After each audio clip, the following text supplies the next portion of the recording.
Peut-on sortir de l'Union européenne? Le 23 juin 2016, les Britanniques avaient choisi par référendum de quitter l'Union européenne. Le référendum a opposé deux camps, tous les deux divisés.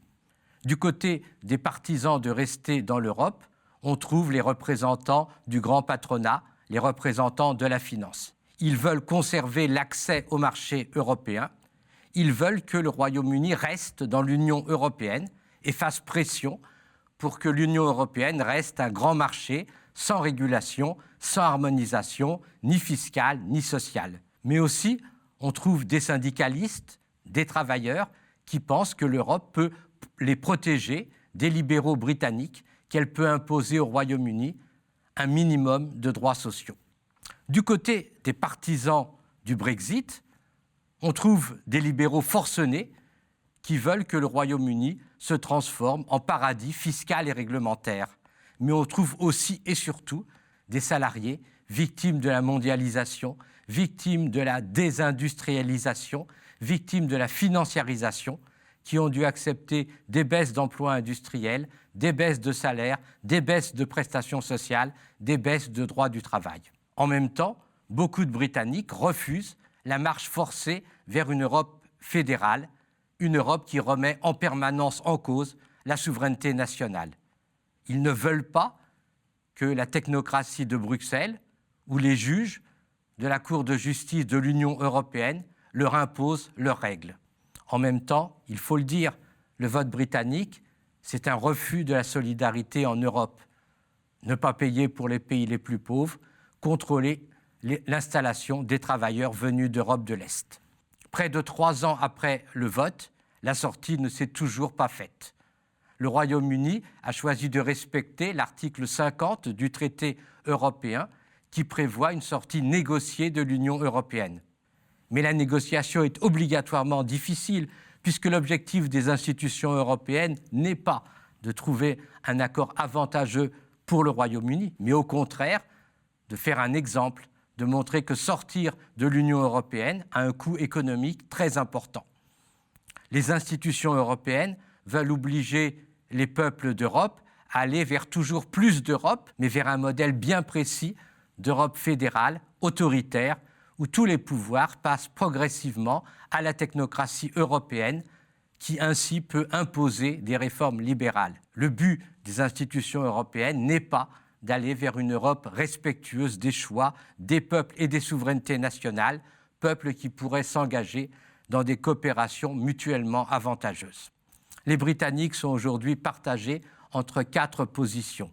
Aucune de ces positions n'a la majorité au Parlement. Chacune, au contraire, a une majorité contre elle. La situation est donc bloquée.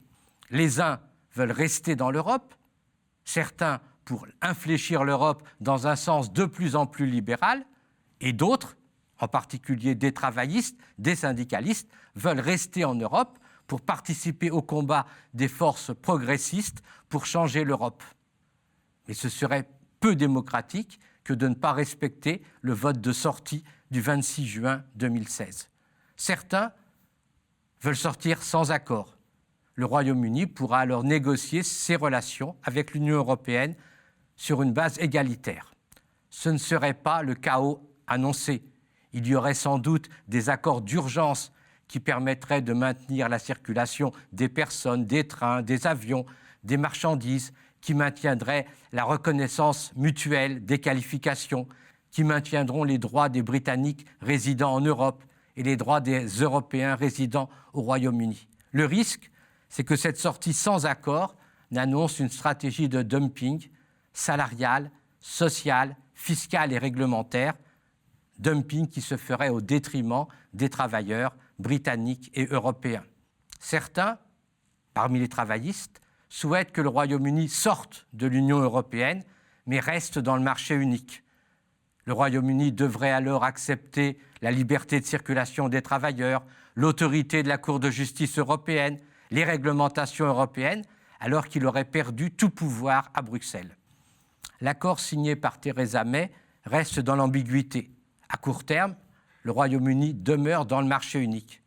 À moyen terme, il devra choisir entre 2 positions.